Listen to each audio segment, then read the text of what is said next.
question for you. If you were a young entrepreneur looking to start a car company in a country that doesn't exactly have the richest automotive history, how would you get people to take you seriously? Well, in the case of Geely, a company which, under the watchful eye of its visionary leader, went from manufacturing refrigerator parts to producing some of the most anticipated new energy vehicles of the present day in just 35 years. It certainly helps if you casually add one of Europe's most iconic luxury car brands to your ever-growing portfolio, win the World Touring Car Championship 3 years in a row, and set your sights far beyond the confines of this rock we call home.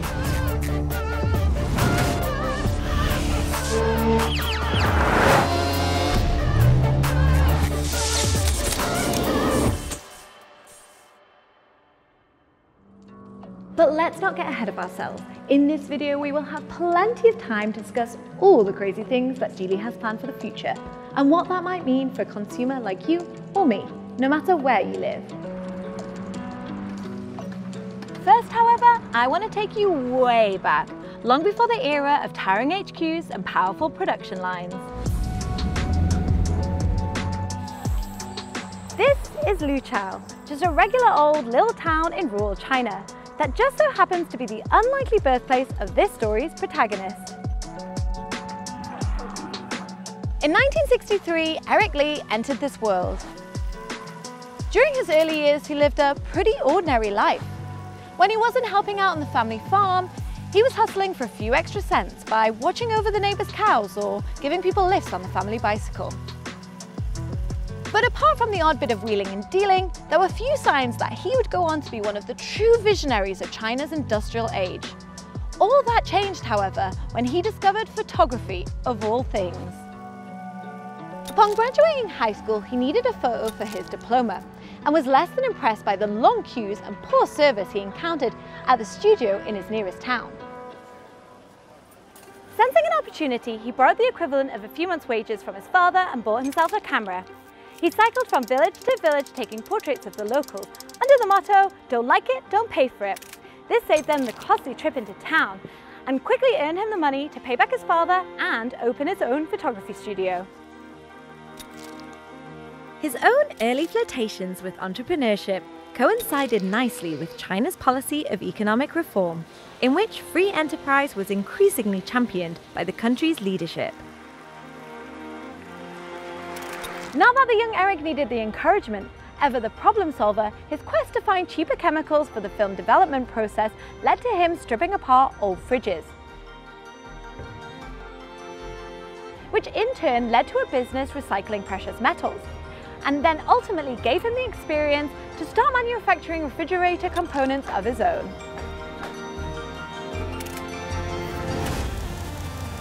As China's economy started kicking into gear, demand for home appliances soared among the country's increasingly wealthy population. He rode the wave, and before the end of the 80s, began making fridges of his own and supplying refrigerator parts to brands such as Mitsubishi and Hitachi. But due to their simplicity, the designs he created were easily replicated by copycat companies, so he decided to look around for a new challenge. His light bulb moment came when one of his employees had a near-death motorcycle collision. After salvaging the remains of the bike and studying its inner workings, he realized he could easily replicate it with the tools he already had at his disposal. And he did just that.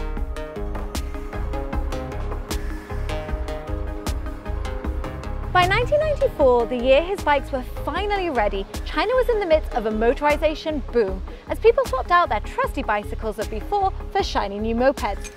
Retailing at half the price of their imported counterparts, his bikes were a big hit, but his mind was already wandering. Isn't a car just a bike with more wheels, he pondered?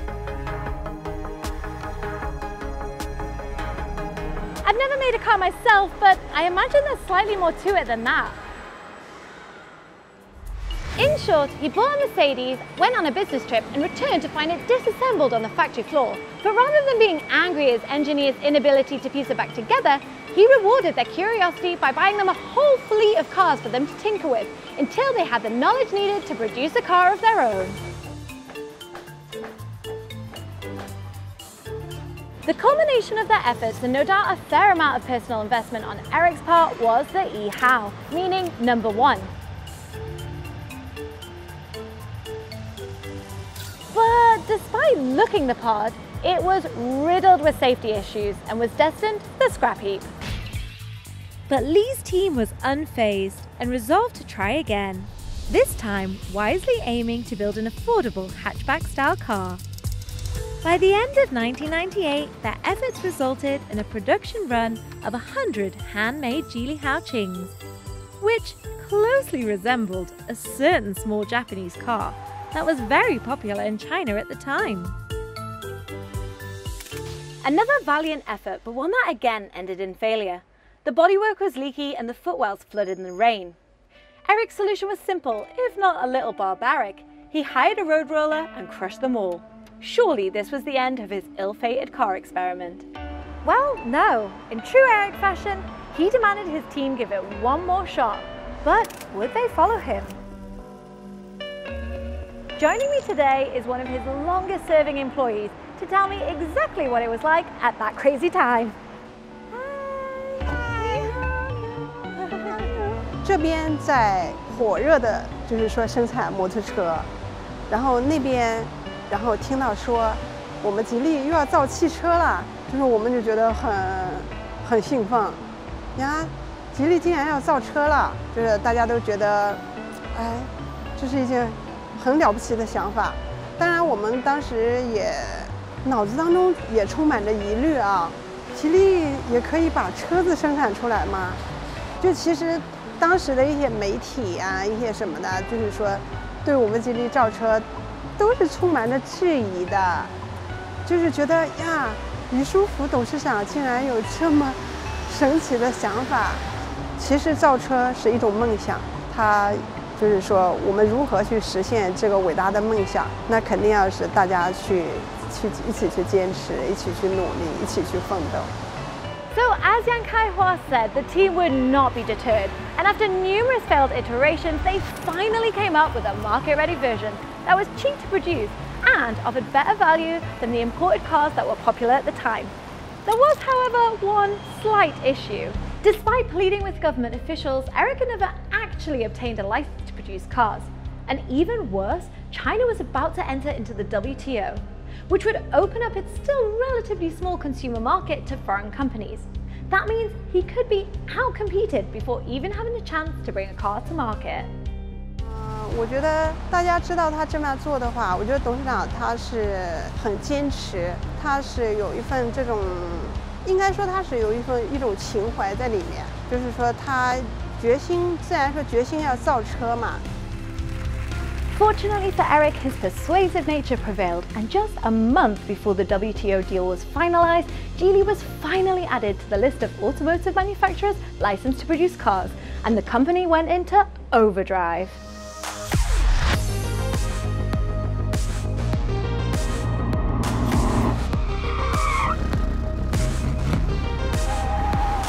In just a few years, Geely's automobile operation went from being an expensive and seemingly doomed experiment to a household name within China. But the domestic car market and its manufacturers were still routinely dismissed by the outside world. But in 2005, that all changed. Geely bought a 20% stake in the manufacture of the iconic London taxi, drawing a bemused reaction from automotive companies and observers around the world.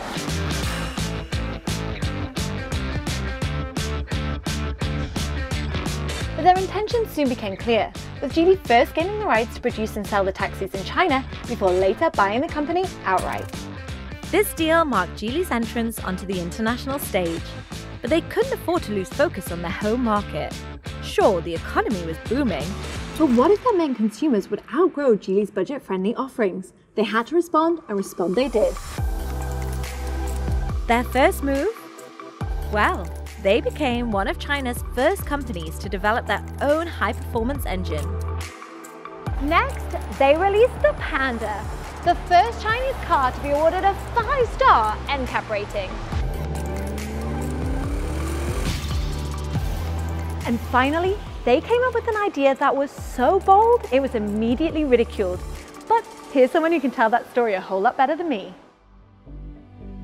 Well, I remember the first time I was introduced to Geely. That was at the Detroit Auto Show in January 2008.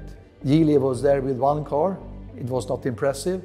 And if anyone had told me at that time that this company will acquire Volvo cars in 2 years' time, you couldn't imagine that.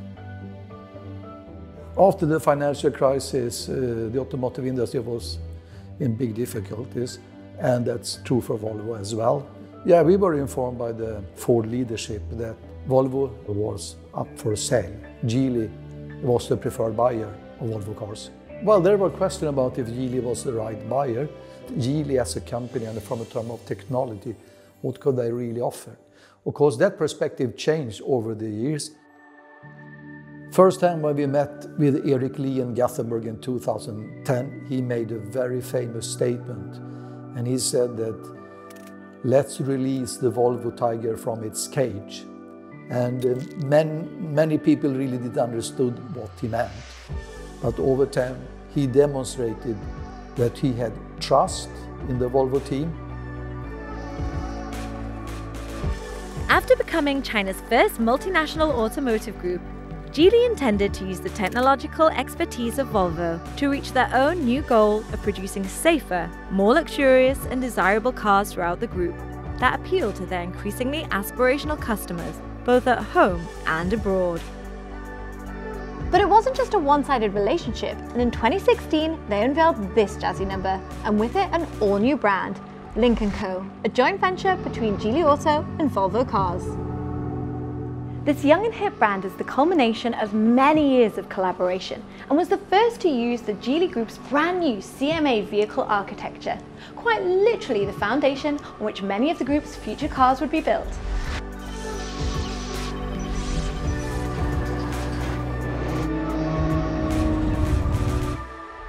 For Geely, this new brand represented a major milestone in its technological advancement.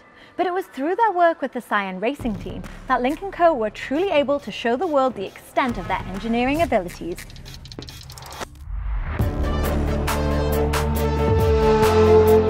Using their bestseller, the Lynk & Co 03, Cyan would go on to win 3 consecutive World Touring Car Championships, including the Team and Drivers' Cup last season.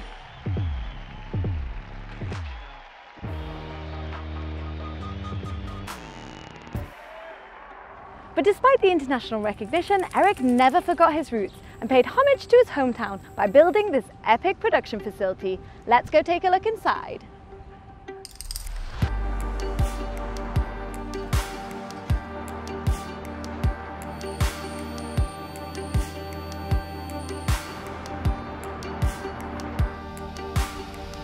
So, by building the factory here in Taizhou, how do you think that this has benefited or affected the local area? We are investing in the people's competence. We are training them in lean manufacturing. We are training them in the processes for running such a global company as Volvo Cars. Wow. And what sort of brands are you making here at the moment? We are what we call a CMA common plant, which is the first one between Volvo and Geely. And here we have done Lynk & Co brand 01, we have done the Volvo XC40, we are doing XC40, we are doing the Polestar 2, and we're also doing the XC40 electrical vehicle. This high-tech factory, set against the backdrop of Eric Lee's humble hometown, is the perfect encapsulation of Geely's journey to this point. And whilst it would make the ideal ending to this story, it also represents a new and challenging plot twist. There is no denying that the automotive industry is facing the biggest shake-up in its history, and the future is, undoubtedly, electric. This facility demonstrates the group's determination to be at the forefront of this revolution. The company's new brand Zeekr, which was only unveiled earlier this year, immediately sold out of its first production run, although that actually wasn't all that surprising. The brand was deliberately created to fill a much-needed gap in the market, with its first car, the 001, boasting a massive 700-kilometer range, while still retaining the luxury feel and mod cons demanded by the modern consumer. It is just one of the group's ever-growing selection of new energy options as they continue on their mission to a pure electric future. With cars like this, it's clear that the future is very much here. But if this story has taught us one thing, it's that to stay ahead in this super competitive industry, you need to think about not just what the consumer needs today, but what we are going to need tomorrow. So what does that mean to the people here? This might sound like an exaggeration, but I assure you, inside these doors, things are already in motion. Not content with simply reimagining the future look of our four-wheeled friends, they just casually founded China's first commercial satellite company, which will pave the way to a fully autonomous future. Add in their investments in a flying car company and an autonomous drone taxi service, and I think it's clear where they see things going.